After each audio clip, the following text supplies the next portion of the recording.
বাংলাদেশ পৃথিবীর জন্য এক আশার বাতিঘর হিসেবে দাঁড়াতে চায় বলে মন্তব্য করেছেন অন্তর্বর্তী সরকারের প্রধান উপদেষ্টা অধ্যাপক ডক্টর মোহাম্মদ ইউনূস।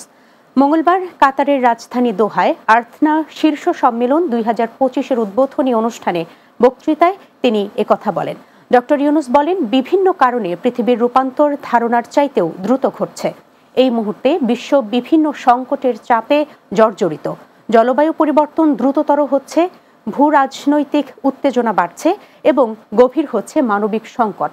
তাই পরবর্তী প্রজন্মের জন্য আমাদের একটি সমৃদ্ধ, স্থিতিস্থাপক, সবুজ এবং টেকসই পৃথিবী রেখে যেতে হবে, যেটি জ্ঞান, উদ্ভাবন এবং প্রযুক্তির সংমিশ্রণে গঠিত হবে এবং ভবিষ্যতের জন্য সর্বজনীন স্থায়িত্ব নিশ্চিত করবে।